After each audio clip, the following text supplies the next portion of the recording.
A FM Paraíso, direto de Sobral, programa conduzido pelo Assis Nascimento. Na questão Fortaleza, a gente aqui batendo papo com ele e com o Nilton Mourão. Beleza.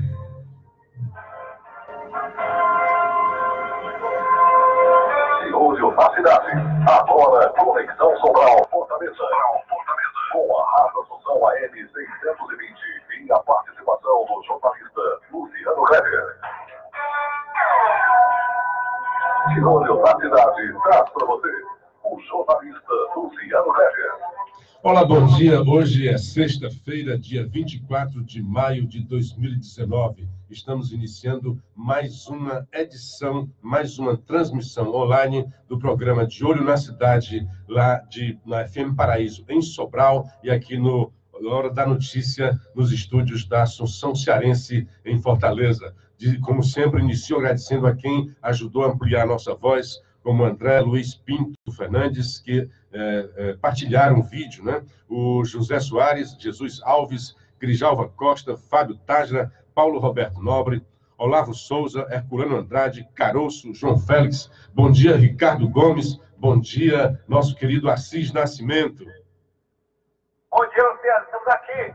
Sexta-feira, a semana chegou. Estamos aqui para a gente conversar até às 7 horas da manhã nessa conexão Sobral, Fortaleza, Paraíso e Assunção Cearense, Luciano. Como está Sobral? Aqui amanheceu com a chuvinha, viu? Vinha para cá, já estava uma chuvinha. Sobral também está gostando de chover, um clima gostoso em Sobral, né? O pessoal fica dizendo, mas está muito quente. Não, Sobral está um clima maravilhoso, está maravilhoso.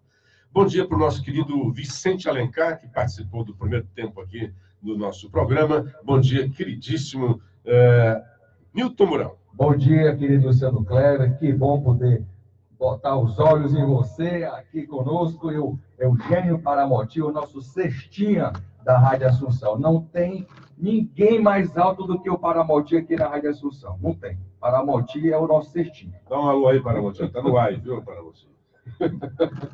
Bom dia, Nilton Nascimento. Eu quero mandar também um bom dia para quem já entrou aqui nas redes sociais acompanhando o programa, doutor Paulo Roberto Soares, Auriclécio Macedo, Grijalva Costa, o Wellington Pereira, o Everton Bezerra e o Caroço Félix.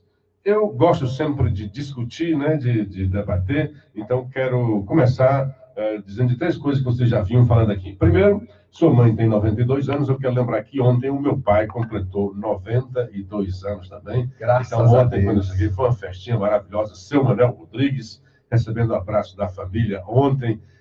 Lúcio dele disse, olha, eu não quero ficar velho, não.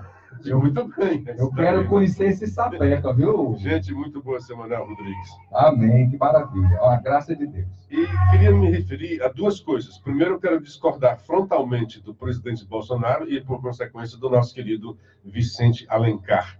Está na hora da gente discutir essa história do ensino superior no Brasil. Não pode mais ser gratuito o ensino. Há muito tempo, isso é uma disfunção econômica da realidade brasileira, quando os pobres são chamados a pagar os cursos da elite brasileira. Quem estuda no ensino superior é uma elite. Hoje, graças a Deus, muito mais gente da escola pública, muito mais gente pobre está na educação superior. Mesmo assim, ainda é muita gente que não paga nada, gente que pode pagar e está pagando. Nós devemos dar educação gratuita de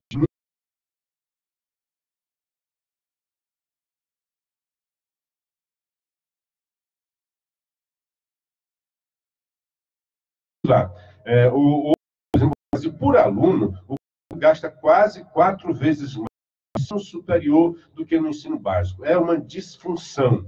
E é assim, nós, pobres, todos nós, sociedade brasileira, somos chamados a pagar esse ensino para riquinhos. Tem muitos ricos estudando de graça, não de graça, né? Sendo pago, custeado por pobres, por toda a sociedade brasileira. Então, eu concordo com o ministro, tem que já iniciar, pelo menos, o início é o seguinte, olha, terminou a graduação, você quer continuar, quer fazer pós-graduação, vamos aqui pagar, cobrar uma taxa. É um absurdo que isso aconteça. Nós pagamos a graduação, a pós-graduação, o mestrado, nós pagamos o doutorado, são cursos caríssimos. em que o pobre está pagando para o rico. Eu acho que na graduação também. E aí, assim, o que acontece? Se você é pobre e passa na faculdade, o governo banca, nós bancamos, temos bolsa para isso daí. Aliás, assim, as mensalidades dos ricos devem exatamente servir para a manutenção da universidade e também para cobrir os custos com o aluno que não pode pagar. Isso se chama justiça social. Do contrário, é desigualdade. Quando o presidente está dizendo isso, dizendo que não concorda, ele está concordando com a manutenção da desigualdade social por meio da educação.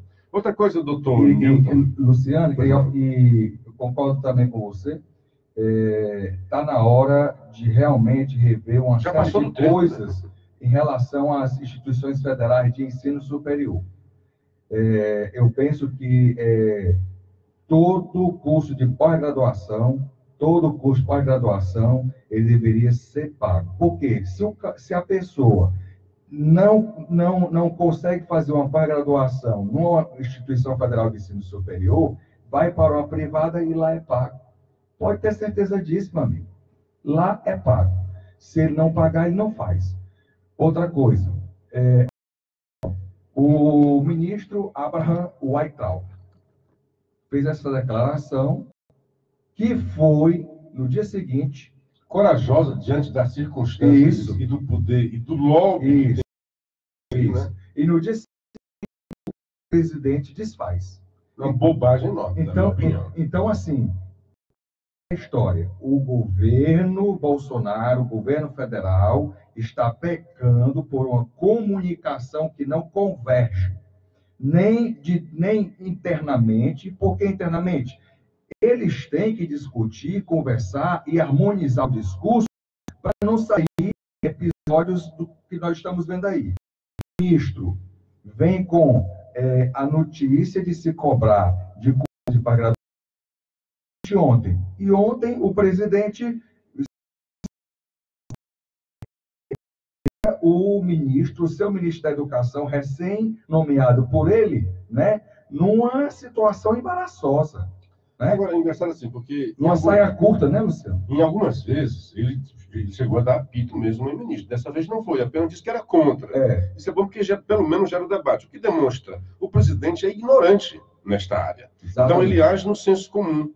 Olha, eu pessoalmente sou contra, eu acho que todo mundo... Mas eu acho que todo mundo tinha que ter comida de graça. Okay?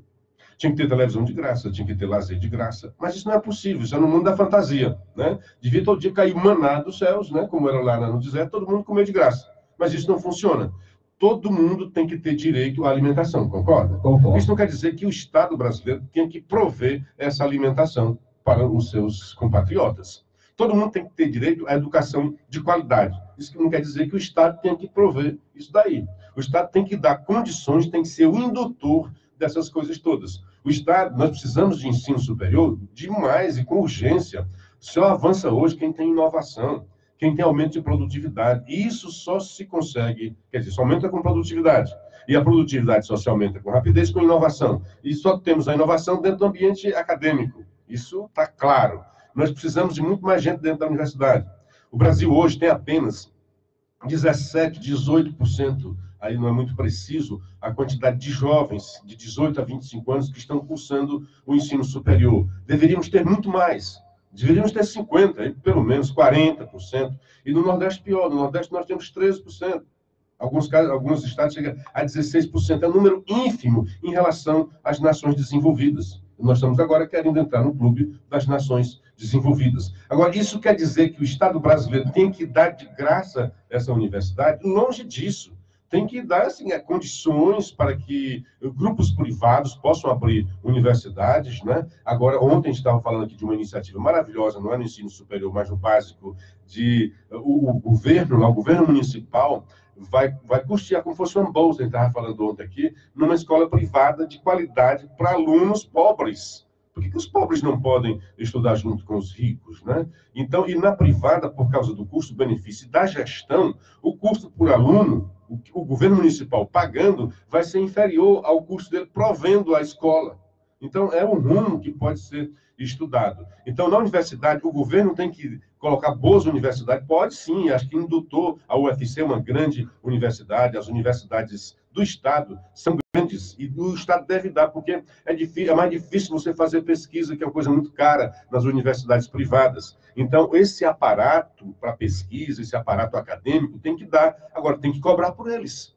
Não pode o rico estudar de graça numa universidade pública e depois, por exemplo, nas áreas de medicina e engenharia, fica ganhando quase que o triplo ou quádruplo da média salarial de ensino superior. Não estou falando da média da sociedade brasileira, não. Entre os formados, os médicos, os engenheiros, os advogados já nem tanto, né? Mas pelo menos médicos e engenheiros vão ganhar, em média, 4 vezes mais.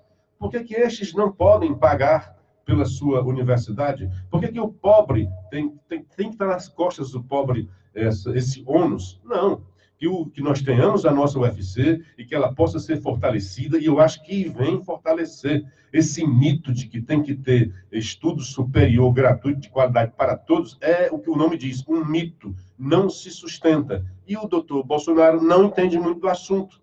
Agora, ele tinha que fazer sempre assim, não entendo, procura o posto Ipiranga. Mas ele é humilde, o Bolsonaro, nesse aspecto. É verdade, né? é verdade. Ele coloca aquilo que ele pensa, olha, eu acho que não deve ter. É por isso que, de vez em quando, ele diz essas coisas, eu não queria essa reforma. Mas tem que ter a reforma. Parece que dói nele fazer a reforma, porque vai doer em muitas pessoas, né? Então, dói nele também ter que fazer que essa dor chegue a outras pessoas. Mas é necessidade. É como um médico, que ele vai sarjar um tumor, ele sabe que vai doer naquela pessoa. Agora, ele tem que ter um sangue frio de dizer, vai provocar uma dor agora, mas vai evitar uma dor muito maior depois. Com certeza. Outra coisinha que eu gostaria de discordar, eu acho ótimo discordar, não por discordar, mas Claro. para o debate aflorar. É para isso que estamos aqui. Exatamente. E alguns não aceitam, né, lamentavelmente. Isso. O que acontece? Essa história do STF legislar. Isso é um absurdo dos absurdos, porque nós temos os 3 poderes, né? A Federação, a República, tripartite, como chamam, cada um tem sua função. E é bom lembrar que, mesmo com a sua função específica, cada um desses poderes também exercem lateralmente funções dos outros. Por exemplo, na hora em que o STF faz um regimento interno, ele está legislando. Certo?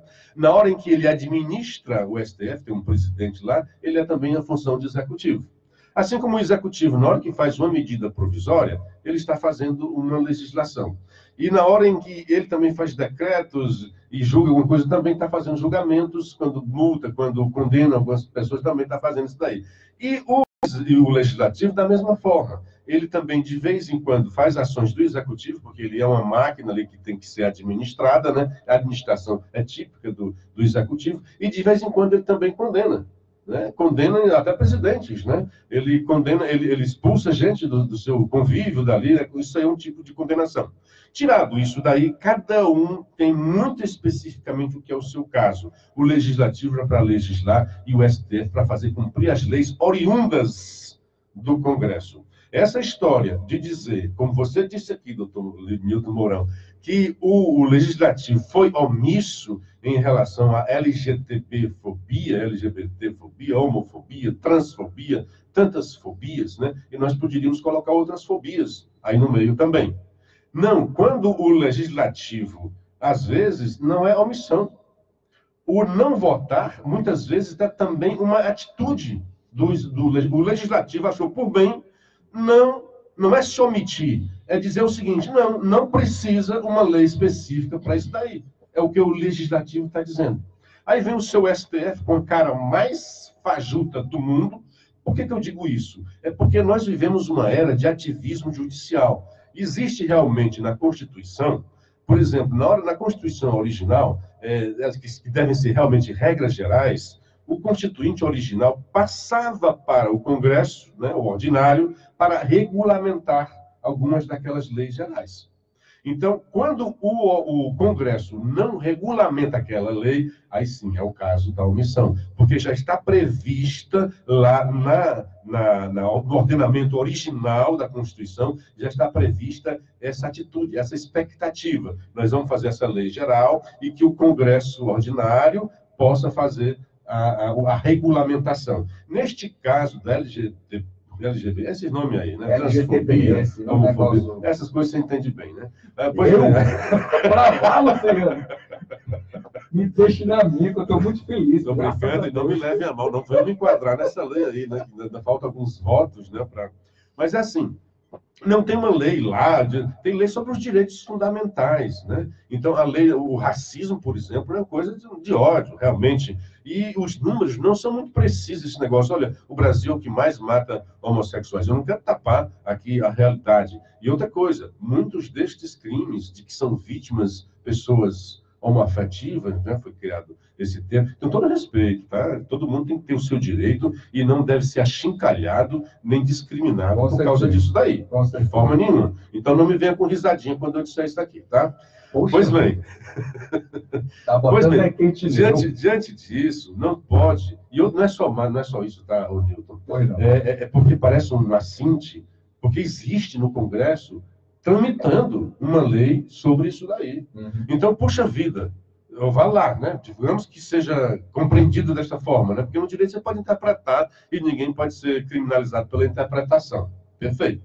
É isso que eles estavam se queixando ontem, né? Porque alguns parlamentares estavam querendo o impeachment dos ministros porque estavam fazendo coisas que é a função específica do legislativo. Então, quando, no momento, tramita no Congresso uma lei sobre este assunto, por que cargas d'água o STF, depois de 30 anos, né, que ele diz 30 anos de omissão, por que não espera mais um pouquinho?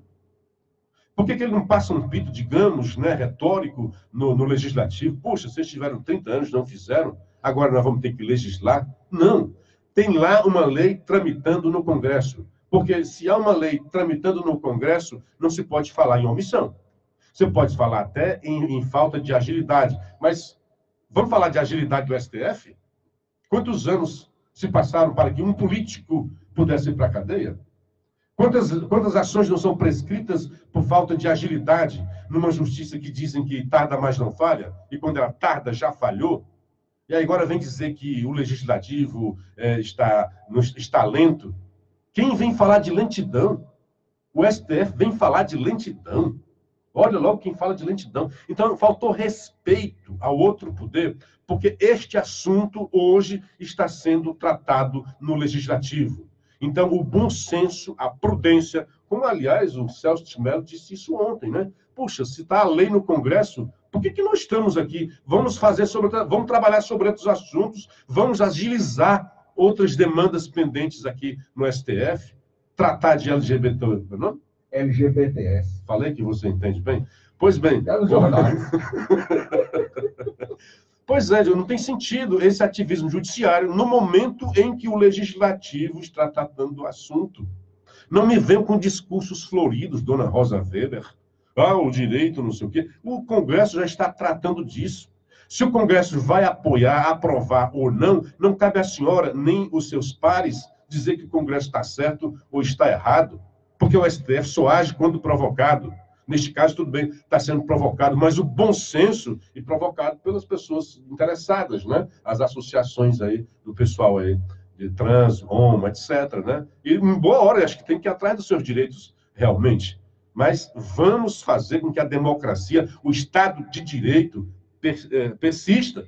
Não pode o STF passar a perna por cima do legislativo. Então agora falando, é absurdo essas manifestações porque querem fechar o Congresso. O que é que o STF está fazendo? Está fechando o Congresso, né? Estou fazendo de forma retórica.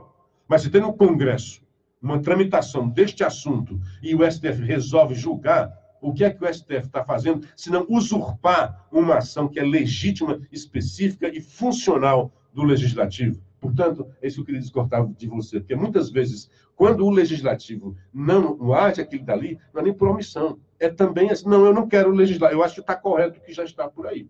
Mas não, nem isso é o caso, porque a lei está tramitando no Congresso. A nossa colocação, Vicente, é porque, Luciano, a nossa colocação é porque, muitas das vezes, o Congresso faz de conta que não está a par da realidade e, para não dar a cara a tapa, não se posiciona.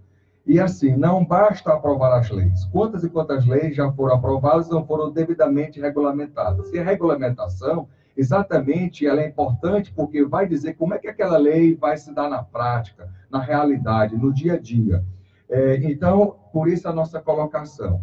Importante e interessante a sua colocação com relação a algo que o Congresso está fazendo quanto à tramitação de uma lei mais específica, até porque existe muita subjetividade em relação à tipificação do crime de homofobia. Como é que você vai materializar, provar certas situações, certas circunstâncias, né? Quer dizer, alguém tem que andar o tempo todo com a câmera, um gravador, o celular ligado, alguma coisa.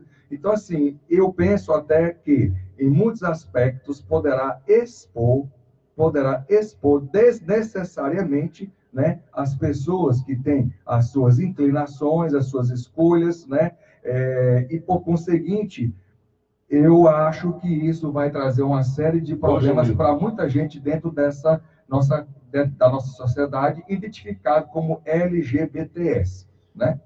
Então, assim, concordo com você. Tu que entende bem esse S? Rapaz, eu acho que Sodomita, não, né? Não, é transexuais.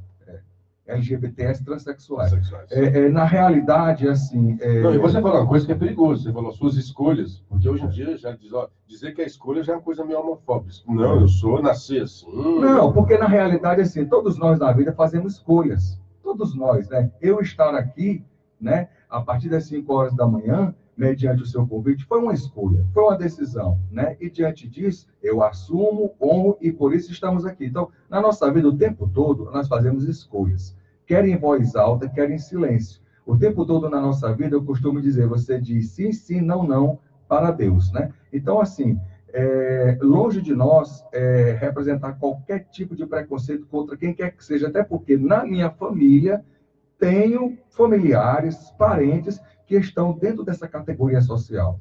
E as respeito, eu as amo, como elas me amam também, tá certo? E não existe nenhum tipo de óbice no nosso relacionamento familiar. Então, assim, na realidade, eu concordo com você que o Supremo termina, por tabela, fechando o Congresso, quando ele exorbita, né, no seu papel. É isso aí. Bom dia para o Egberto Feitosa, bom dia para Sandra Biguetti, Manuel Alves, Edilva Alves, Francisco Boto, Chico Boto, grande Chico Boto, lá em Sobral. Né, Chico Boto. A Fátima Jonso, lá no Jordão, o Fran Fernandes e a Sandra Cabral. E a Fran... Por que se chama interessante o Chico Boto? Boto, né? Boto é um animal marinho, né? E ontem eu vi uma matéria linda, poesia no Globo, né? Que eu achei uma iniciativa maravilhosa do Bolsonaro de tentar fazer o Cancún ali. Aí a Globo faz uma reportagem enorme, começa com os botos cinza, olha, aí termina, começa com os botos cinza mostrando direção, poesia pura, né? Aí termina os botos cinza, não terão para onde ir. E eu vejo aqui em Fortaleza, vejo botos cinza todo dia quando eu ia, né? Agora só exatamente. Estão lá os botos cinza. Não foram para onde? Correram para onde, deles, né? Por favor, rapaz. Porque aqui não é Cancún. Quando o presidente falou Cancún, o pessoal é muito literal, né? Esse povo que é tão intelectual, e o presidente é, digamos, tosco intelectualmente, aí fala, vamos transformar numa Cancún, eles levam na literalidade, né? É como se eu dissesse, a vaca vai para o brejo, o cara entendesse mesmo, uma vaca caminhando no rumo do brejo. Que absurdo. Ele disse assim, trazer turismo, desenvolvimento, aí mostra as praias de Cancún lotadas, turismo de muita gente, é isso mesmo, tem que trazer muita gente para dar emprego mesmo para as pessoas. Não vai ferir nada, não. Tem que preservar essas coisas. Gente, por favor, né? Aí a Globo faz uma coisa, uma enorme reportagem, uma poesia, quase que eu choro de rir, de achar que besteira que vocês estão fazendo, né? Por exemplo, querendo desenvolvimento ali, aí vem os ambientalistas, não sei o quê. Rapaz, é só estudar a forma que vai fazer. É óbvio que se você for atacar o ambiente, nem o turista vem. Porque o turista gosta da manutenção e da preservação do meio ambiente. É só você explorar, achar um termo em que tem uma simbiose da exploração turística e, ao mesmo tempo, a preservação ambiental. Que a preservação ambiental seja a atração turística. Portanto, se ela é a atração turística, eu tenho que preservá-la o máximo possível, né? E não pode simplesmente, não, fica aí intocável. Não, pode fazer as duas coisas, pode chegar ao meio termo. É só tentar procurar estudar, não simplesmente recusar. Um bom dia para o Francisco Gilberto, Simão Oliveira. O Paulo Nobre está dizendo que o Bolsonaro está trazendo hoje um programa de desenvolvimento para o Nordeste, daqui a pouco, às 10 e pouco, lá em Recife. Vai ser lançado na Sudene, né? Um bom dia para o Marcelo Reis, em Minas Gerais. O Edson Neto, parabenizando o Leão, Fortaleza, o João Lima. Eu acho ótimo quando o Fortaleza ganha. Eu sou Ceará, acho ótimo quando ele ganha. Agora, assim, eu não vou chorar se ele perder, certo? Mas não vou torcer para ele perder, não. Eu acho que o nosso futebol cresce quando os dois times estão bem. Né? Ricardo Gomes, bom dia. Luciano Nilton Mourão, seu João já está fazendo um café. Saudade aí do seu João, viu? Mais ou menos nessa hora chega com um cafezinho gostoso, maravilhoso. Mas nós temos aqui o nosso Paramoti também, que já trouxe água, já trouxe um chazinho aqui. Para acalmar os nervos. Francisco Boto é o meu sobrenome. Pois é, tem muita gente que tem o nome, né, de animais, de plantas. Aliás, diziam que eram os judeus, né, que eram perseguidos, judeus neobatizados, aí botavam o nome de planta, de bichos, né, coelho, sempre eram judeus que vinham para fugir. Exatamente. Nosso querido Assis Nascimento, quero ouvir sua voz. Como é que está o nosso som em Sobral? Então tá legal, Luciano, tá legal. E acompanhando aqui atentamente aí o bate-papo seu com o nosso querido Nilton Mourão. Que eu um abraço, amigo. Para a gente conhecer aí em breve na capital cearense, viu? Precisa vir, realmente. Aliás, Mourão, falar em nome, né? Mourão também é um pau, um negócio grande lá da fazenda, né? Para amarrar boi, para fazer abertura de fazendas, né? E por falar em bicho também, né? Chegou aqui a Sandra Cordeiro, ativista, que daqui a pouco está falando sobre as manifestações. Ela está chamando o povo aí para fechar o Congresso, para fechar o STF. Ela vai já explicar. A mulher é forte, cara. Ontem, outra coisa de ontem, Brasil, está aí, enfim, né, muito tempo que o Brasil quer entrar no Clube dos Ricos, e ontem o Trump... O clube é a OCDE, né? OCDE, que é uma espécie, tem 36 países, se eu não me engano, é um clube dos ricos, há uns parâmetros para quem quer participar, e isso traz muitas coisas interessantes. O Brasil hoje participa da OCDE como país convidado, e aí tem essa coisa ambígua. Ao mesmo tempo que ele é convidado da OCDE, ele recebe, como país pobre, nas transações internacionais, há alguma coisa, não, coitadinho é pobre, a gente não vai taxar aqui umas coisas. Na hora em que ele entra para a OCDE, acaba com esse pobrismo, mas em compensação, quer dizer, ele não vai ser protegido em algumas coisas por ser pobre, mas vai ser aberto como um país para receber mais investimentos. Então, no custo-benefício, é melhor ele estar na OCDE do que ser simplesmente tratado como um pobrezinho lá do terceiro mundo, que era um conceito antigo que se falava. Hoje não tem mais isso, estou só recuperando esse conceito antigo de terceiro mundismo. Bom dia para o André Lima, Assis e todos os nossos... André Lima, bom dia. Grande Luciano Clever, Nilton Mourão, Vicente Alencar, Assis e todos os nossos amigos ouvintes. Que Deus nos abençoe nesse lindo dia. Amém, amém, amigo. Para você também, todas as bênçãos celestiais. Luciano, a propósito do que você... Então, terminando, os Estados Unidos cumpriram, né? Cumpriram. Essa demanda brasileira vem desde o tempo. Pois não, se era sobre isso, pode falar. Me perdoe que eu falo demais também. Não, pode prosseguir, companheiro.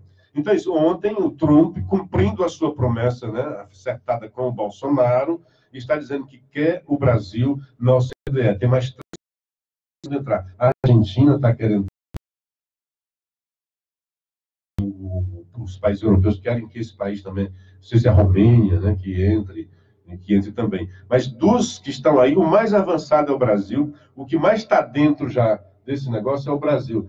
É o candidato com maior adesão às regras de identidade. O Brasil é o país com maior adesão às regras da OCDE entre os atuais candidatos. De acordo com o levantamento feito pela CNI, Confederação Nacional da Indústria, o governo brasileiro já incorporou 74 instrumentos legais da OCDE, que incluem acordos internacionais, resoluções vinculantes, recomendações, etc. Maravilha, maravilha. Eu creio que pesa muito o fato do nosso Brasil ser um país que, embora a economia esteja passando pela situação que está, mas nós temos um mercado interno forte, né? Pois é, falando em economia, uma coisa interessante, acho que você até já deu essa informação, a arrecadação bate recorde em abril. Isso. Que coisa maravilhosa, né? Porque aquele contingenciamento... É uma reação, né? É uma reação. Assim, a Folha já coloca um viés assim, negativo, né? Ele diz, olha, a arrecadação bate recorde em abril, a vontade de soltar fogos, né? Aí a Folha bota uma vírgula e diz, mas indica retração. Eu disse, caramba, o que é que isso quer dizer? O contingenciamento proposto e revelado pelo governo é por causa disso, né? Quando tem o orçamento no ano anterior, você faz uma projeção do que vai arrecadar e uma projeção com base nesta arrecadação, uma projeção de despesas. Aí houve uma retração na arrecadação. Cuidado, acendeu a luz amarela. Cuidado, senão você vai infringir a lei de responsabilidade fiscal. E os caras estão querendo, assim, uma teinha para pegar o Bolsonaro e tentar colocar o impeachment em cima dele. Então, ele tem que estar preocupado, antenado, olhando para todo quanto é lado, porque esse povo aí não deixa por menos. Então, aí vem, de repente, essa notícia maravilhosa, alvissareira, né, nas palavras do nosso querido Vicente Alencar, de que bate recorde. Não é só aumentar, é bater recorde em abril. Tomara que isso continue, aí talvez não precisemos contingenciar, e aí o país melhore de vez, porque tudo que a gente tinha de informação na área da econômica era muito ruim para o Brasil. Luciano, você quer ver uma coisa, e ouvintes, e Sandra Cordeiro, que está aqui ao nosso lado, muitos de nós, no nosso dia a dia, tomamos medidas de contingenciamento, tipo, Claro. A gasolina disparou, né? R$5, acima de R$5. Então, de repente, uma medida que eu posso tomar, eu vou boicotar a gasolina, não vou mais colocar a gasolina no meu carro, vou agora abastecer meu carro com álcool.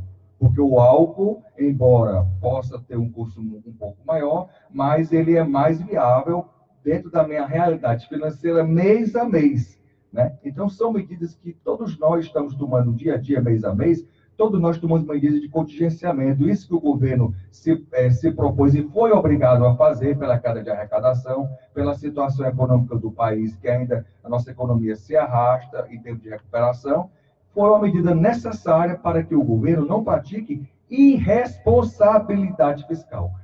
Por isso que existe a lei de responsabilidade fiscal, porque o governo tem que agir e administrar as finanças públicas com absoluta responsabilidade fiscal. Então, deixa eu te contar. Você deu um exemplo prosaico, eu vou te dar um exemplo também prosaico e verdadeiro, né? O seu é especulativo. Resultado da PNAD, matéria de ontem do jornal o Globo, empobrecimento do brasileiro. É isso que a gente fala. Quando cai a arrecadação, o país fica mais pobre. Aliás, é reflexo de que já está mais pobre. Então, o governo também fica mais pobre. O que é pobreza? É você não ter dinheiro em termos de governo. Em termos de pessoas, não. Eu posso não ter dinheiro e ser rico, né? Sou feliz. Então, várias das minhas demandas são atendidas, das minhas expectativas. Isso é um outro conceito de riqueza. Mas aqui, tecnocraticamente falando, pobreza é falta de dinheiro. Empobrecimento do brasileiro. Título do Globo. Sem dinheiro para o gás, 1/5 das famílias já usa lenha do carvão. É isso daí que você acabou de dizer. Tem gasolina, aumentou a gasolina. Então, eu que ia sempre para as praias distantes, nos fins de semana, por exemplo, né? Você que ia sempre para as praias distantes, olha, vou ter que ir no máximo até a Praia do Futuro, né? Vou ter que ir no máximo até o Icaraí. Exatamente. Daqui a pouco, se dia não acontecer, a praia não vai mais ser todo fim de semana. Exatamente. É isso que acontece no orçamento doméstico de todos nós. Vou ter que andar menos, ter que sair menos, né? Se recolhe até para casa. É triste isso acontecer, mas é a realidade. Comer menos pizza. Exato, né? Bom, está aqui conosco, nos nossos estúdios, nossa querida Sandra Cordeiro, ativista, uma mulher que participou do Indireita Fortaleza, uma mulher que é da direita, assumidamente, e agora está aqui para chamar a sociedade para participar desses movimentos que eu não concordo, a não ser que ela me explique aqui direitinho, porque eu sou como o Bolsonaro neste aspecto. Olha, ontem o Bolsonaro disse isso, né? Quem vem para essa manifestação pensando em fechar Congresso, em fechar STF, está no lugar errado. Bom dia, Sandra Cordeiro. É isso mesmo ou você pensa diferente? Bom dia. Muito pelo contrário, a gente quer deixar o Congresso funcionando perfeitamente. Não como está aí.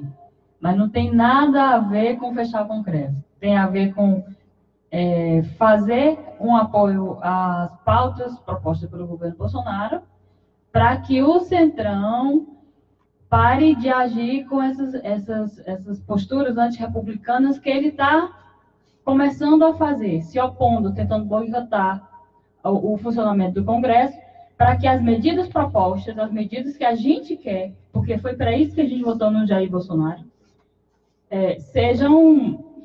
aconteçam. Então, assim, nós, dos movimentos de direita, da sociedade civil, não tem participação de nenhum partido político, né? É a partidária. Estamos organizando essa pauta exatamente para apoiar todas essas mudanças propostas pelo governo Bolsonaro. E aí é preciso fazer uma diferenciação, porque a mídia vota apoiadores de Bolsonaro. Nós somos brasileiros que votamos no governo para fazer esse tipo de ruptura, não queremos esse tipo de administração com essa coalizão que era antiga, que era a corrupção que rolava, e por isso o Bolsonaro está tendo aí uma resistência muito grande por parte do Congresso. E nós apoiamos ele, votamos exatamente para não vender, né, esse tipo de atitude. Ora, o Congresso estava acostumado a votar as medidas recebendo benesses do governo. Não pode. É para isso mesmo que a gente votou no Bolsonaro. É para isso que a gente está apoiando. Então, assim, aqui em Fortaleza, a partir das 16 horas, dia 26, na Praça Portugal, estaremos reunidos. Quem está puxando essa manifestação é a Frente Cearense pelo Novo Brasil, que é formada por vários grupos que vêm atuando nas ruas há um bom tempo já, né? Dentre esses grupos, a gente tem aqui Direito à Fortaleza, Brasil Conservador, Brasil Indignado, Consciência Patriótica, Conexão Patriótica, Instituto de Democracia e Ética, que foi um dos primeiros grupos que foi fazendo essas pautas anticorrupção, né? É um grupo atuante, muito forte. E o que é que a gente quer? A gente quer reivindicar as pautas, né? Pela aprovação da medida provisória que já foi aprovada, só foi a gente dizer que é para as ruas, que é a MP 870, pela aprovação do pacote anticrime do ministro Sérgio Moro, pela votação, né, aprovação da nova Previdência, proposta pelo ministro Paulo Guedes, pela aprovação da CPI da Lava Toga, que é aquela investigação que a gente quer dentro do judiciário, e também pelas questões das posturas do Centrão. A gente quer dizer, olha, nós não concordamos com a postura desses parlamentares e vamos apoiar o governo Bolsonaro. Exatamente para mandar um recado. Não tem nada a ver com proposta de fechar Congresso. Se há algo entre a população que se manifesta, alguém que pensa assim, é uma minoria, é insignificante. Eu não posso dizer que não tem alguém que fale, porque tem, geralmente o pessoal do intervencionismo usa esse tipo de expressão, às vezes não é nem uma questão literal. E destrói o objetivo central, né? E aí, aquelas pessoas que estão lá intencionadas para tentar, de alguma forma, prejudicar a nossa manifestação, que é legítima, né? Usam esse tipo de linguagem para dizer, olha, estão querendo fechar o Congresso. Todo mundo sabe que a partir do momento, desde que nós começamos a fazer manifestação pública nas ruas, nós de direita, nunca houve uma manifestação violenta. E são as manifestações mais numerosas que tem na história. Nunca se queimou um pneu, nunca se quebrou um vidraço, nunca se matou ninguém. Nunca houve isso por parte das manifestações da direita. Nós somos conservadores, nós prezamos pela ordem, pela paz, nunca gritamos que a gente vai fechar Congresso, derrubar, sei lá o que for, ainda que no coração de alguns isso seria uma possibilidade. Eu não posso negar que há dentro do imaginário das pessoas isso, mas dentro do pensamento dos organizadores, né, e da grande maioria do povo brasileiro, das pessoas que vão às ruas, pessoas que vão com seus filhos, as avós vão junto, a gente tem um público idoso muito grande, é impressionante. Impressionante mesmo. As crianças estão lá. É uma manifestação família. Muito, muito família. E a adesão para agora, para domingo, está surpreendente. É surpreendente, vai ser uma grande manifestação. Eu convoco a você que está nos ouvindo, que concorda com as mudanças para um país livre de corrupção, porque nada mais é do que enfrentamento à corrupção. A maneira que o civil pode fazer é se manifestar. Agora fala para mim, Sandra, me convença melhor, assim, porque o Lobão já caiu fora, certo? O MBL disse que não vai participar. O Vem Pra Rua também não vai participar. Por que eu devo participar e por que você acha que a manifestação será recorde? Porque a vontade do povo brasileiro de mudança, de romper com essa política antiga. Estabelecer uma nova cultura, um novo padrão político, né? O que acontece? A gente sofreu tanto que chegou uma hora que a gente acordou, que viu que se a gente não tomasse rédeas dos nossos problemas, se a gente não se envolvesse, se a gente não lutasse para resolver, não vai resolver. Não adianta. Se essa ferida está lá no seio dos políticos, votar neles, continuar de braços cruzados, deixando com que eles façam, não vai mudar nada. Ou a gente toma posse dessa mudança, ou então não vai haver mudança alguma. E o que a gente quer? Nada mais que você se envolva, você que está em casa, a sua família. Traga para a Praça Portugal, venha mostrar para os políticos que políticos só temem a uma única coisa, a opinião pública. Se não tem opinião que os desfavorece, eles vão continuar se sentindo à vontade para agir. Agora, no momento que ele vê que a sua condição eleitoral está sendo prejudicada, que as pessoas estão se opondo àquelas atitudes, eles não vão mais agir contra a opinião pública. A gente precisa ter uma opinião pública de olho nisso tudo. Quer dizer, você vê tudo acontecer, todos aqueles absurdos do Congresso, e você não diz nada. É como se você estivesse concordando com aquilo tudo. Aí vai lá, daqui uns dias, volta de novo nas mesmas pessoas. Não dá. É por isso que a gente votou no Bolsonaro. Bom, nós vamos abrir também o microfone para Sobral, para saber se o Assis tem alguma pergunta, como é que vai ser a manifestação em Sobral. Antes, eu quero dar uma geral. O Bené Gomes, mandando um abraço aí de Sobral. Bom dia a todos na escuta aqui na capital, ligado na Assunção. Ele está em Fortaleza. A Sandra Cabral, parabéns para Sandra Cordeira, pessoa do bem. Expedito Boto, meus queridos, bom dia, Luciano, parabenizar seu pai e desejar muita saúde, longevidade. Em relação ao Bolsonaro, quero que ele vá trabalhar, aí ele vai resolver os problemas do Brasil. É isso aí. A Sandrinha Valéria, chegando nosso querido Saldanha, grande abraço, amigo. A Sandrinha Valéria, sua xará, dizendo, Sandra Cordeiro, enriquecendo um pouco mais o programa, que já é top. Ricardo Gomes, estão por aí. Lulu Araújo, bom dia, rapazes. E o André Lima, Luciano, grande salto financeiro para o país. A Fiat irá investir até 2024 16 bilhões de reais no Brasil. Tem a pretensão de gerar 16 mil empregos diretos e indiretos. Essa é a vantagem de um país fazer comércio com o mundo. Bolsonaro na presidência, teremos de ver longo tempo. E aí, doutor querido Assis Nascimento? Luciano, eu estou vendo aqui, inclusive, nos blogs de Sobral, matérias relacionadas às manifestações do final de semana e de manifestações em Fortaleza e em cidades do Ceará ocorrerão neste domingo, 26, em prol do governo de Jair Bolsonaro. Domingo, dia 26, dia dos apoiadores do presidente Jair Bolsonaro saírem às ruas em todo o país. No Ceará, a ata está confirmada em 20 municípios. A manifestação em Fortaleza começa às 16 horas na Praça Portugal. Aí, Luciano, onde você está, no bairro Gaudiosa, local de concentração dos manifestantes. Em Sobral, aqui onde eu estou agora, a manifestação está marcada para a Boulevard do Arco a partir das 17 horas. No Brasil, há manifestações marcadas para mais de 20 estados, no caso Luciano Kleber. Sobral terá mobilização em prol do mito. Olha aí.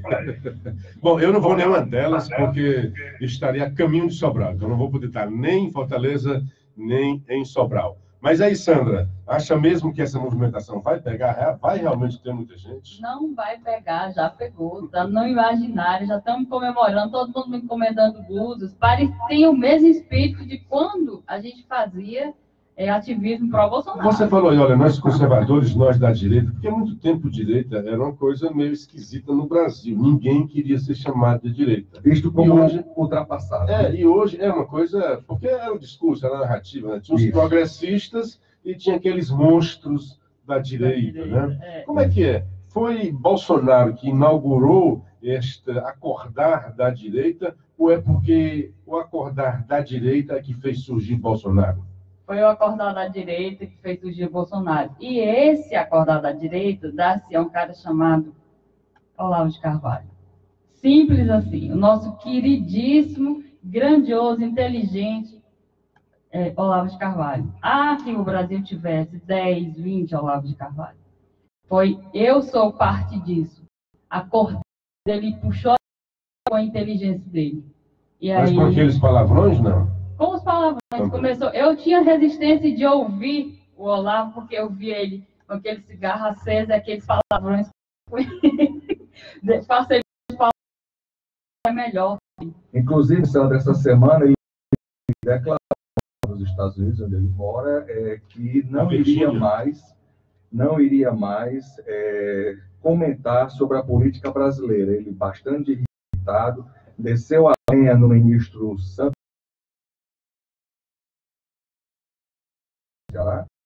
E assim, o que você achou da postura dele? O Olavo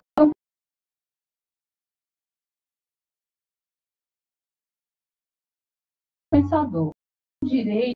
Tem uma visão muito à frente. Ele não faz parte do governo, é um cidadão. Exatamente. Fez com que a distância, a milhares de quilômetros do Brasil, acordasse a população brasileira para um problema que só ele enxerga.